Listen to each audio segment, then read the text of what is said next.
Coming to EdTech Jam session number 1. My name is Bart Epstein from Jefferson Education at the University of Virginia.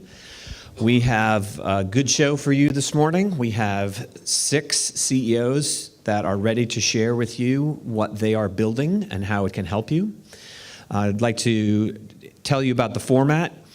Each CEO will have 7 minutes sharp to give their presentation. The slides that they will use are the same slides that they are using for their investor presentations. This is part of the Leading Educator program, and the goal is to let you as educators have some more insight into the business side of these companies, to understand a bit about what moves them and motivates them and how their businesses hopefully grow by serving you. There will be no Q&A during the presentations in the room. If you have questions for the presenters, you are welcome to either tweet them publicly using the hashtag ASU, GSV ETJ, which is GSV EdTech Jam. You can tweet that publicly, and the CEOs will all be checking that after the session. Or if you'd like to contact any of the CEOs privately, their contact information is at the URL listed up here on the whiteboard. I will read that out for you quickly, and you can come up and see it later. It's https://goo.gl/F Foxtrot Y Yankee 5 X as in X-ray, T as in Tango, Q as in Quebec. So you can pick up contact information for the CEOs at that location and follow up with them directly if you'd like. I'd like to bring up our first presenter from Kinvolved. Please welcome Miriam Altman.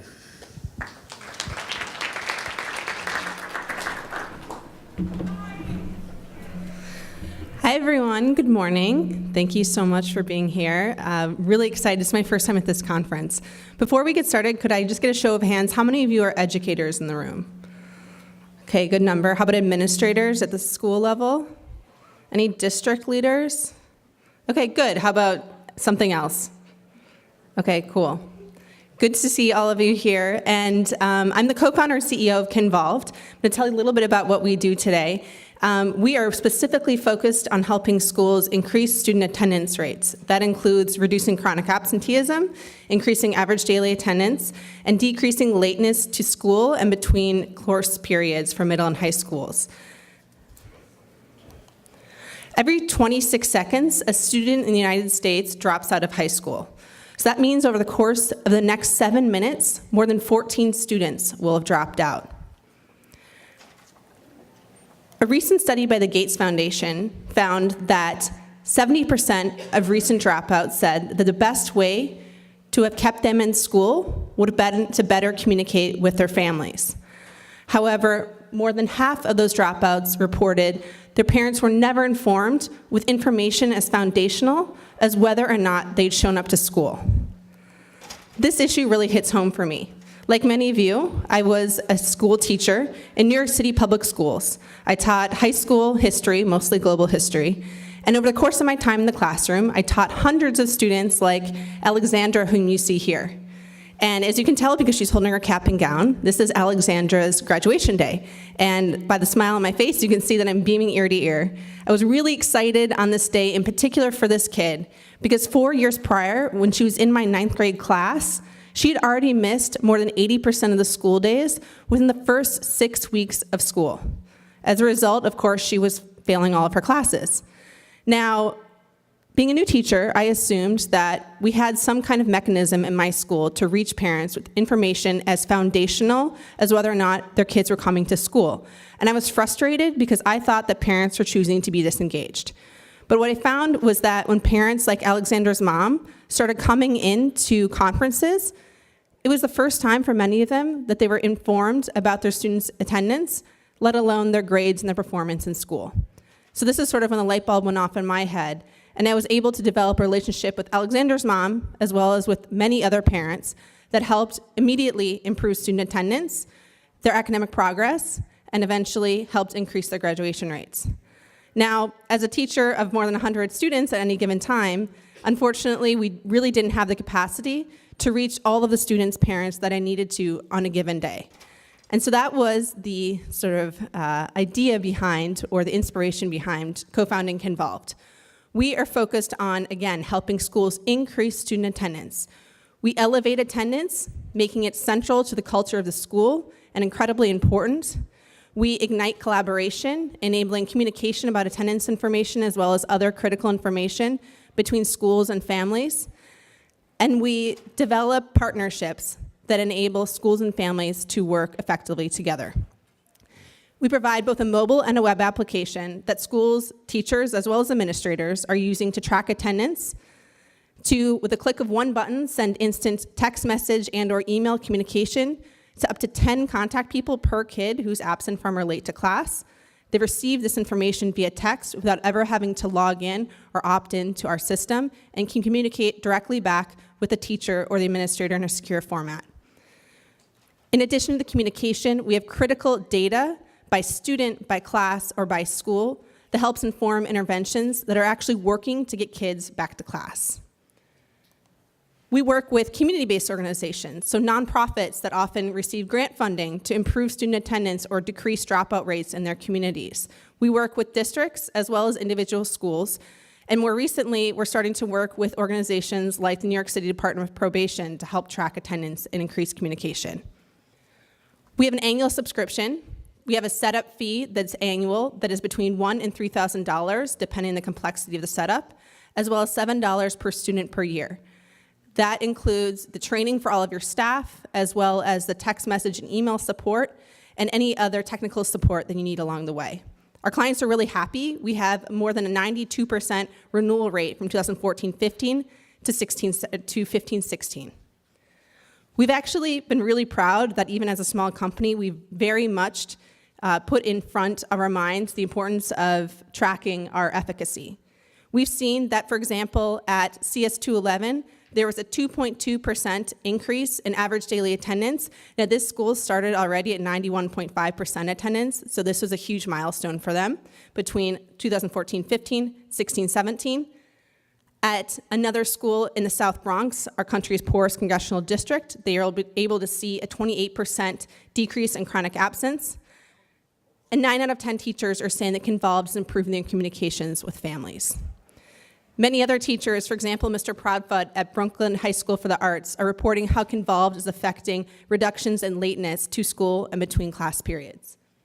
Recently, we were covered in the New York Times for our excellent work working with schools like Wadley Secondary School, and we received accolades from many different institutions like those that you see here. We're working right now with 50,000 students and families. Our aim is to scale that 3 times for next year. And so with that, I would love to connect with you after this session if you'd like to learn more about how bringing Kinvolved to your school. Thank you very much for your time.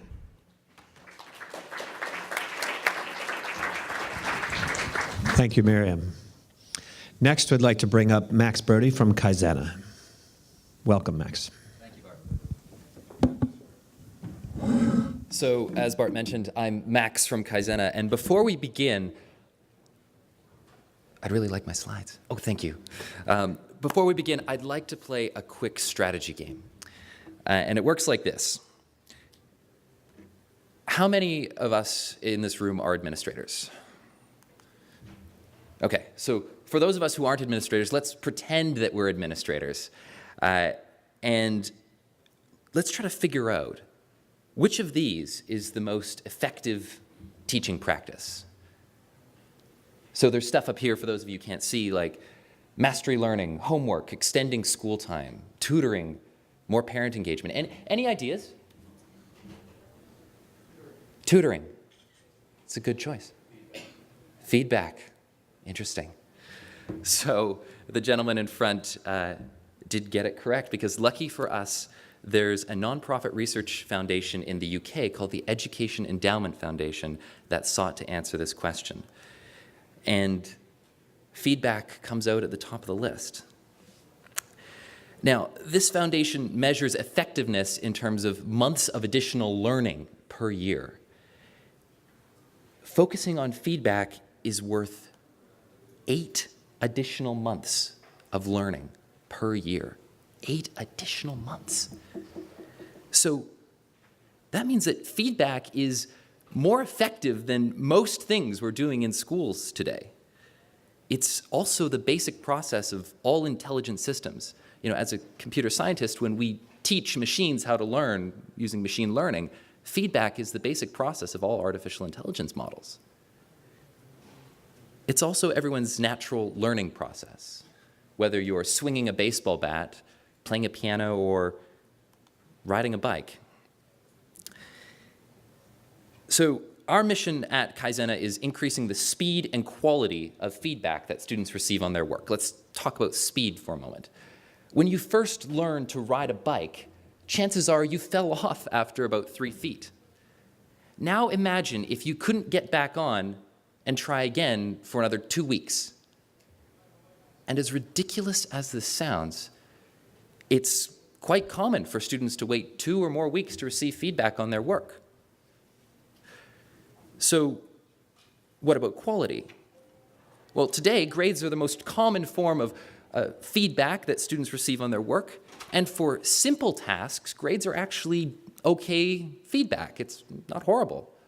But the world is increasingly complex, and a complex world needs complex tasks in order to prepare our students for that reality. And so here's how Kaizena works. After students finish a draft of a paper, essay, project, they use Kaizena to request feedback from their teacher. Teachers use Kaizena to make highlights on student work, commenting with voice comments to convey tone and emotion, or embedding YouTube videos to explain complex concepts, or even track skills such as repetition, paragraph transition, thesis. So in 2015, 85,000 students uploaded 626,000 pieces of work to Kaizena. And we estimate that teachers using Kaizena have saved 776,000 minutes of time reviewing student work, just using one of our features, voice comments. This is based on some ratios from a study by researchers at the University of West Virginia, or West Virginia University, pardon me.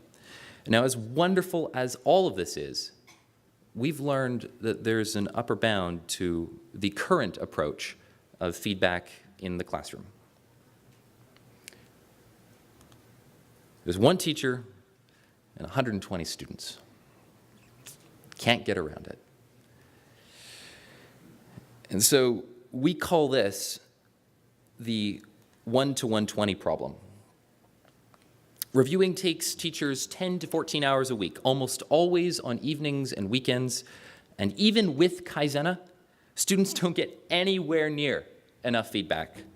Even 1 week later is way too late for any meaningful improvement to occur as a result of the feedback.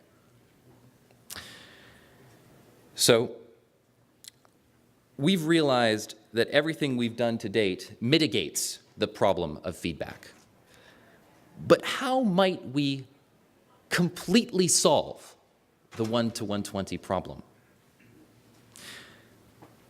Now, we're aware of 4 potential solutions to this problem, but I'd like to share just one of them with you today, one that we're investigating.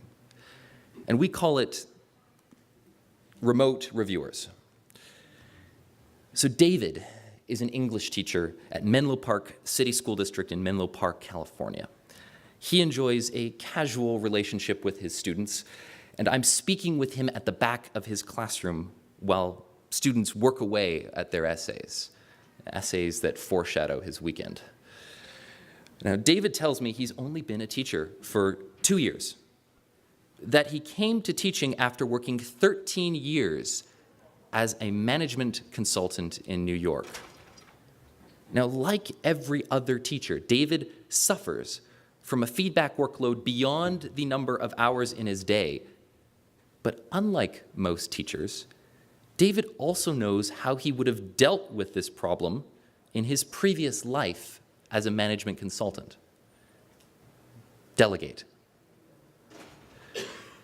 Remote Reviewers is a service that gives teachers the option of having certified teachers remotely review student work according to their rubric criteria. And so here's how it works. In a school that's set up with remote reviewers, teachers choose the student work that they would like to have remotely reviewed. Now look what happens next. There doesn't need to just be one reviewer. There can be 30 reviewers reviewing 30 students at the same time. Feedback can be parallelized. This means that students can get feedback in minutes instead of weeks, ultimately satisfying our mission and vision. Now, reviewers can also be matched with students based on the topic of the essay or projects. They can be matched based on shared interests. And finally, high-quality feedback actually changes the creation process itself. Now you don't even need to finish a complete draft in order to get feedback, to have someone else review. You can get the first paragraph reviewed. So, are we cutting close to 7 minutes? Your 7 minutes are up. Thank you. You're welcome. So I'll conclude with a simple ask. As I mentioned, this is something that we're just beginning. For any administrators or teachers or school leaders in the room who are as convicted as we are about the power of feedback to improve learning outcomes, I would love to speak with you. I will be here afterwards. Yes, you can tweet me, but come, let's talk afterwards. Thank you. Thank you, Max. Thank you very much. Next up, Matt Robbins from DeansList.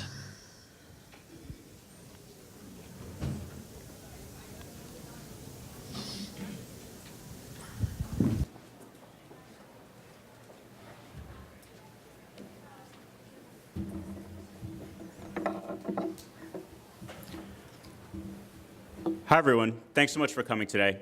I'm Matt Robbins, and I'm the CEO of DeansList. DeansList helps schools put their student data to work, to put the right information in front of teachers, to save their teams time on tabulating data, and to communicate more effectively with their students and their parents.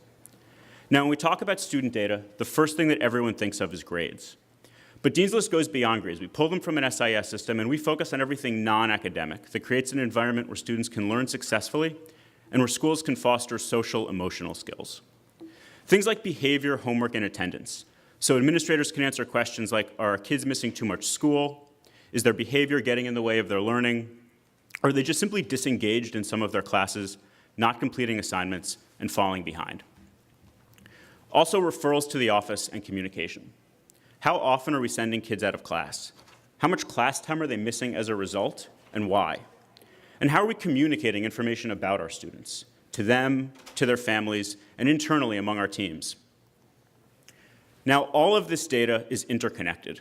Homework and attendance influences grades. Communication influences homework and attendance. So looking at any one of these items in a silo doesn't tell a complete story.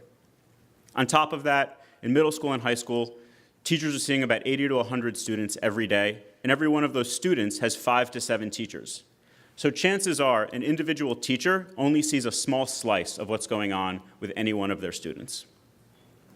And that's where DeansList comes in. We sit next to a student information system and sync all of the data from that system: enrollment, attendance, grades, course schedules. So none of that needs to be double entered. And then we give educators a place to track all of this other data: behavior, communication, visits to the office and referrals, and homework. Now a teacher can log in and see everything that's going on with a student across the entire school year, with every class, and with every teacher. And then we automatically tabulate that information in a format designed for every stakeholder in each student's education: the student themselves, their parents, and teachers and administrators. Now, we've been working with schools for almost 4 years now, and the one thing that we've learned is that when it comes to culture programs, schools are not one size fits all. And no school wants to adapt the operations of their school on a day-to-day basis to fit software, but rather they want software that works the way their schools do. And that's how we've designed DeansList. So when it comes to inputting data, we can adapt to the best practices used by a variety of schools. At many elementary schools, we're seeing teachers track students' behavior on a colored yardstick and moving kids up and down throughout the day. So a kid may end the day on Good Day Green, and we can digitize that process online. In middle schools and high schools, we're aligned to best practices like tracking positive core values and character traits, PBIS, merits, demerits, and many of the schools that we work with are embracing ideas like reformative justice in the classroom. Deans, administrators, vice principals can track incidents to the office, online, and referrals, replacing paper forms. And teachers can save details of all of their communications, again, with students, families, and administrators. And whenever we give someone a place to put data into DeansList, we want to make sure that we're taking all of the data we have and providing all of the relevant context that's available. So if you're documenting a referral, you can see how many times the student's already been referred, if they've been suspended, and if they're on an IEP or if they're an English language learner. If it's communication, what's the family's home language and what's their preferred method of contact? All of this data is automatically tabulated into weekly progress reports that we customize for every school, highlighting information that each school wants their parents and their families to be talking about every single week. At some schools, we're going to get really granular on things like behavior, homework, and attendance, so parents can see exactly how their students are doing in every class, any assignments they've missed, and any assignments they've missed. At other schools, we're going to highlight blended learning programs. So parents can see how their students are doing in software like Accelerator Reader or ST Math, what their trends are, and how they're doing compared to the school's goals. And at a lot of our schools, there's a high population of English language learners, or parents who aren't native English speakers. And when we send all of this data home, we want to make sure that those populations aren't being left out. So we'll translate these reports to a second language so that everyone's getting the same information and every parent can use this data to work with their students. Now, all of this data creates a huge opportunity for reporting and analytics. So administrators can dive in and see exactly what's going on in their schools. And you'll hear in a few minutes about Schoolzilla, and many of our CMO and district clients leverage Schoolzilla's connector to DeansList to create these awesome dashboards that they monitor all the time. But we also have deep reporting capabilities baked right into DeansList. So administrators can pivot the data on a variety of metrics that we have in the system, like subject, location, grade level, et cetera. For example, here we can see that in the past few weeks, we've had a spike in behavior referrals. And with the click of the button, we can pivot the data in a different way and see exactly where in our schools and at what times these incidents happen and can respond appropriately. But unfortunately, teachers are really busy, and they don't always have time to log into the system and look at reports. So we push important details to them via email and text message alerts. Now, we built out a variety of alerts that our schools could use that were answering a ton of the questions that they had. But once we got started, our users came back, and in really exciting ways, they kept wanting to push the boundaries and answer more and more questions via alerts. So we built a rules engine. And this is a new feature that we launched this year that we're really excited about. It lets users create complex lists of students based on data that crosses all of these different areas, and then automatically use that data to push alerts to teachers, put notifications on dashboards that teachers can watch all day long, or send messages directly to parents. For example, a school can create a list of students who haven't been absent in the past 2 weeks, are passing all of their classes, and whose parents haven't gotten a positive phone call in a little while, and then either send a message directly to those parents or put them on a list to make sure that all of those parents get a phone call. Our goal is to be an end-to-end solution for schools' culture programs so schools can get the right information in people's hands as quickly as possible and spend more time working with students. If you're interested in learning more, please come find me after, or we're doing the brainwave demo tomorrow at 11. Thank you very much.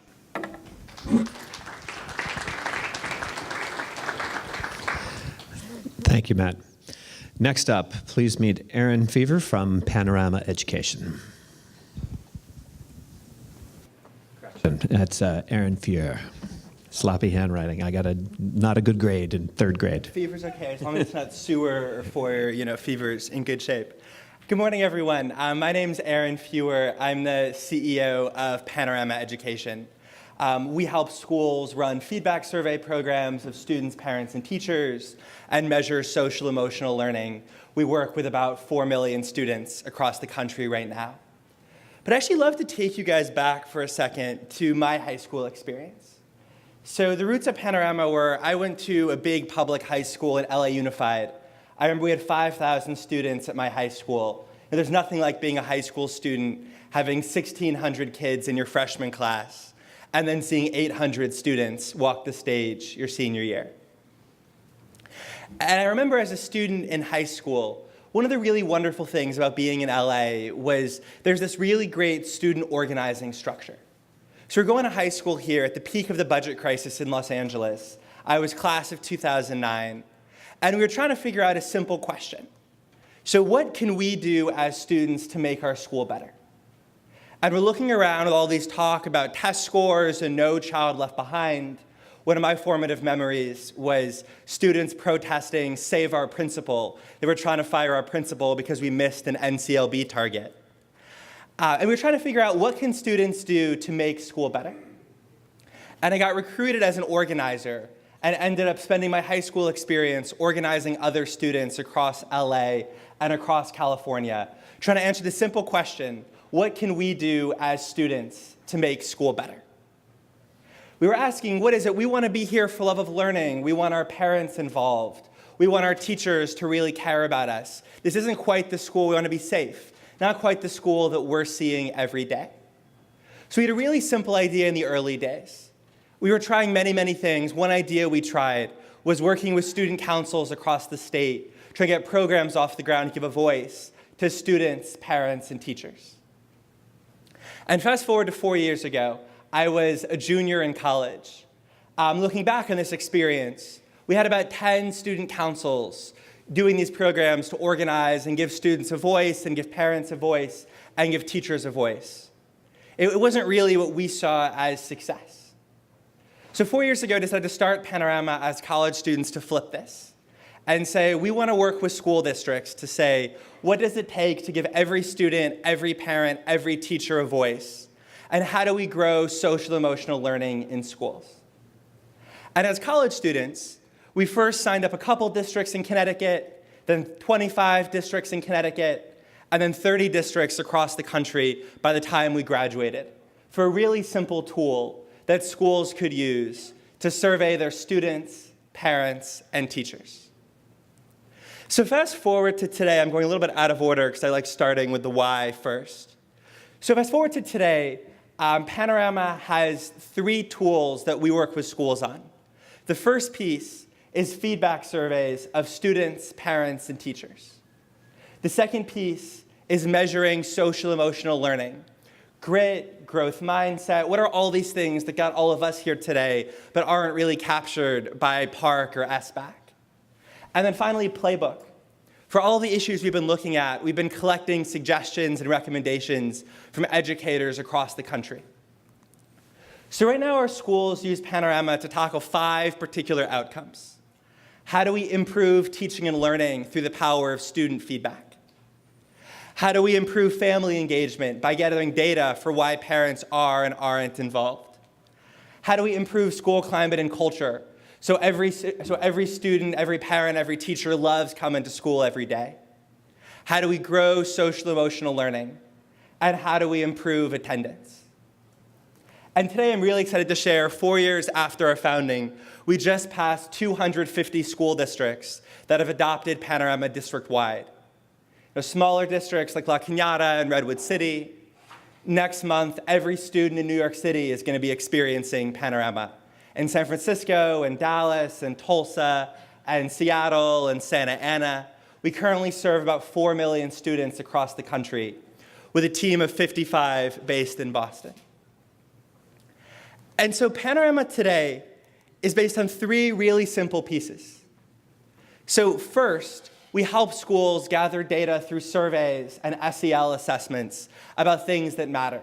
So family engagement, school safety, teacher-student relationships, student engagement, everything across the board. We have about 40 different topics that are important that we want to make sure we measure. And we've worked with Harvard and UCSB researchers to figure out what are the best way of measuring these things. 2, we have a set of analysis tools for schools to use. So you can see dashboards and information about not just grades, not just discipline, but things like growth mindset and grit. We're able to show every teacher information about each of their students. How are certain students growing in self-efficacy and self-management and social awareness? We show schools benchmarks. So if you want to know how is your school doing on family engagement, we can say, compared to similar schools like yours across the country, your school has a room to grow even versus your peers. And one that's really important is we help schools look at subgroups of students. This is one of our schools on the West Coast that discovered that the school is doing pretty well on growth mindset. But if you break down the data, it's actually white students doing really well. Other students have a long way to grow. So ultimately, our idea is to help schools gather data on everything that's important: social emotional learning, family engagement, climate culture. Take that data, analyze it, and now we recommend things to do next. So when Panorama data comes back and says, your school has a ways to grow versus your peers, and grit and growth mindset of students, we can say, these are similar things that other schools like you have done that have been really, really effective to improve growth mindset and grit. What's been really exciting for us, lastly, is we've started recently releasing small tools as research projects. So we're going issue by issue that our schools are facing, saying, here's a hard problem. What's a small tool that we can test and evaluate, see if it works, and if it works, build it out? So our most recent tool was helping to build student-teacher relationships. We ran a randomized study with Harvard to figure out what are some of the best ways to build student-teacher relationships, and released a free tool to teachers to do that. So with that, we're Panorama Education, happy to talk to all of you guys. It's been a really exciting journey, serving hundreds of districts through feedback surveys and social emotional learning. Thank you, guys. Thank you, Aaron. Next, I'd like to welcome Lynzi to come up and tell you about Schoolzilla. Hello. I am really happy to be here with you today and tell you a little bit more about Schoolzilla. So I'm Lynzi Ziegenhagen. I'm the founder CEO. How many of you have ever used one of these Thomas guides? Ooh, not. All right. So in the West Coast in the 1990s, which was the first time I ever came to San Diego, this was my best friend. And at the time, it was the best way to answer these three questions. Where are we? Where do we want to go? And how do we get there?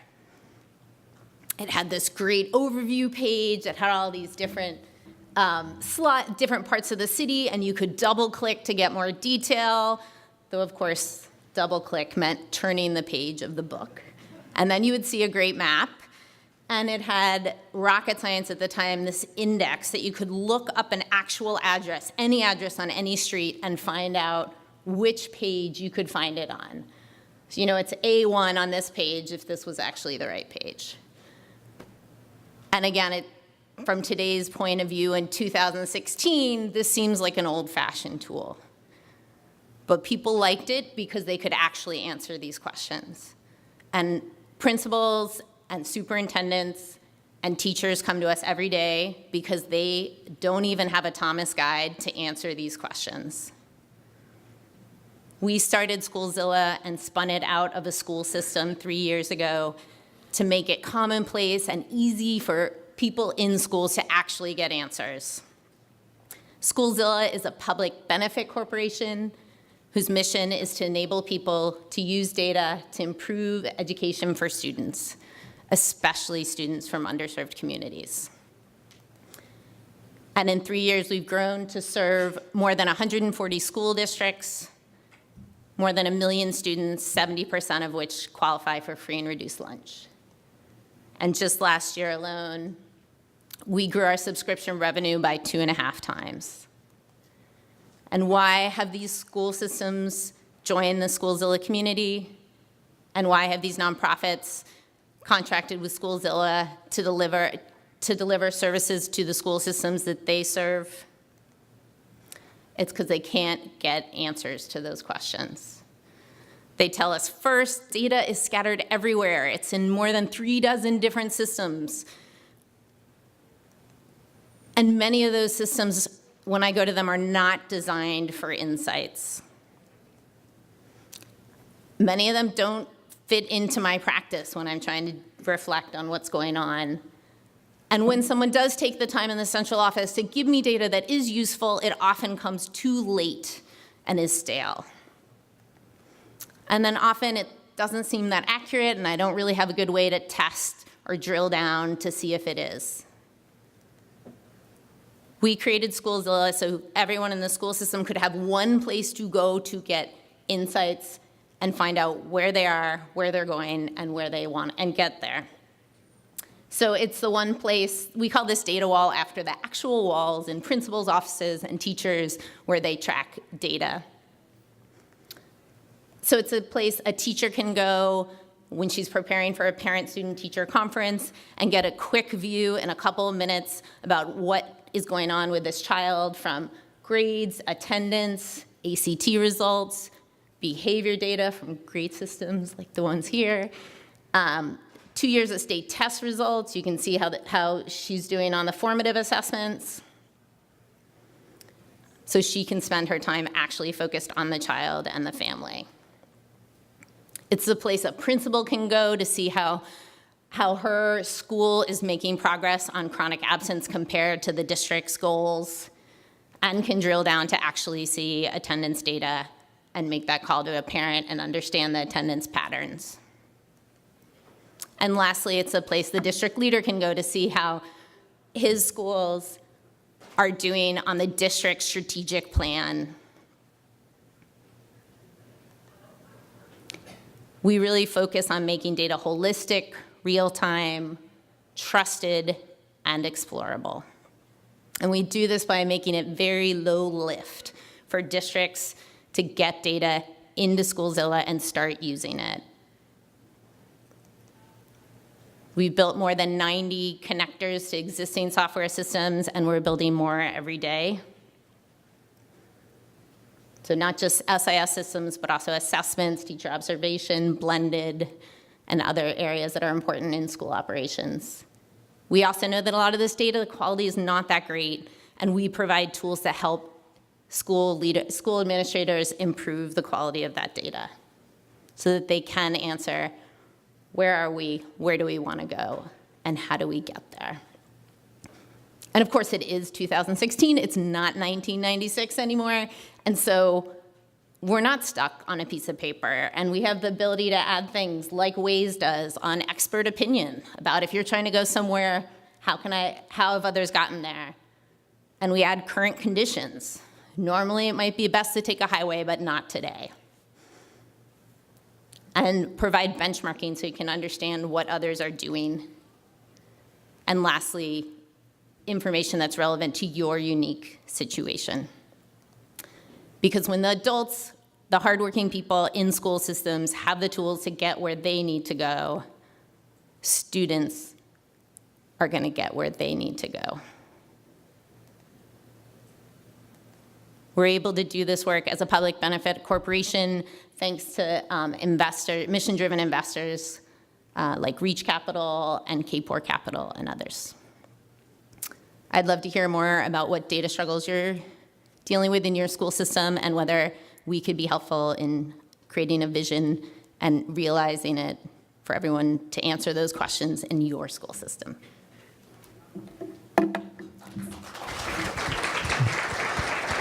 Thank you, Lynzi. Our final presentation is Sam Shama from Acquai.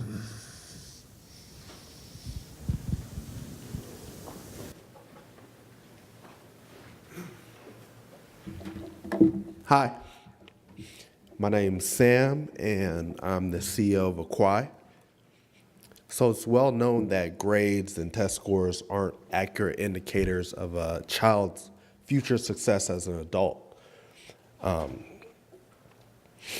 These non-cognitive skills like perseverance, willpower, and accountability is what brings success in the real world, but they're not being measured in schools today.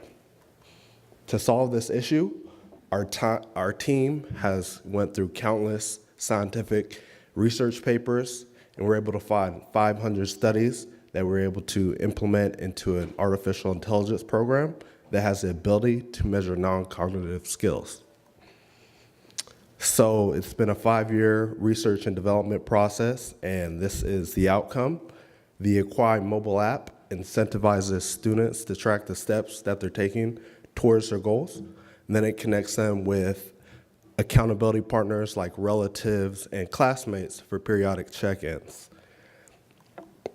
So how it works is if I were a student, I would start off with a goal, and each week I would track 4 different types of inputs.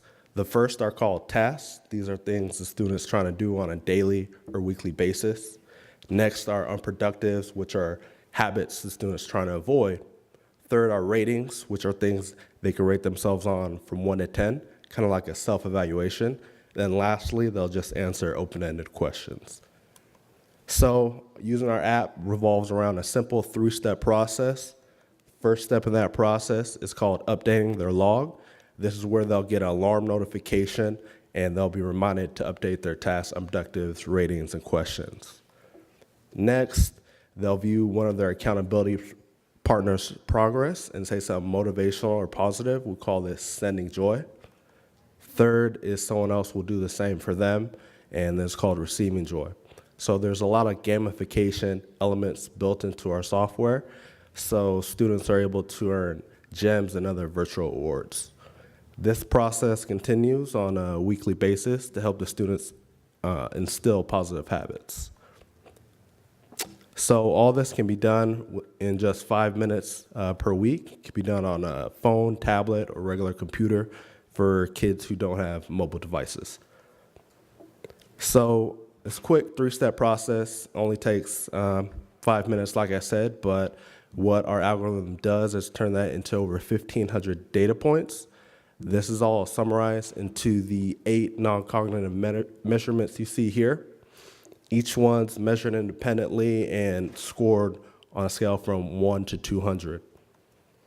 So our artificial intelligence was built to coach each student down their own individualized path for success. And it does this through graphs, charts, and giving human explanations and recommendations on what they need to do. So our company generates revenue through 3 streams. The app is free to use for schools and users. The first stream here is called an open account. For $25, it allows the students' statistics and progress to be viewed by people outside of their school. So, all their stats are viewable by parents and teachers, but if adults want to have access to that, the student's account needs to be unlocked. Second stream is called productivity challenges. This allows any family member to create sort of a challenge for the student to win prizes. So in this example you see here, someone set the students, they want to see that willpower score be over 80% for the month of May. If the student accomplishes that, reach those criteria, they'll earn gift cards and other virtual awards. The third stream is a $7 monthly subscription called Acquire Premium. This gives them additional tools that helps them be more productive. This app can be used by adults and even people outside of the school, so anyone could use this upgrade.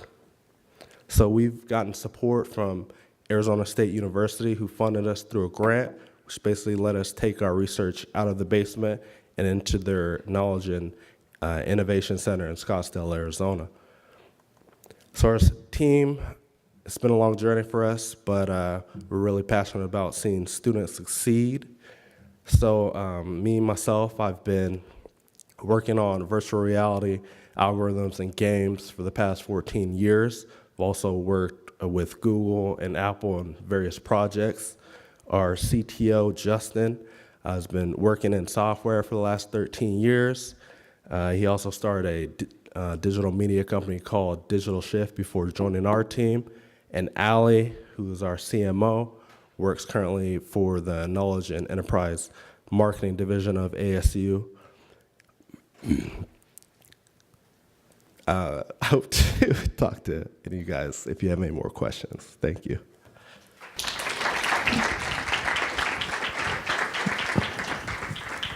All right. Thank you very much. Everyone, please join me in thanking all of our CEOs from Kinvolved, Coursera, DeansList, Panorama, Schoolzilla, and Acquire.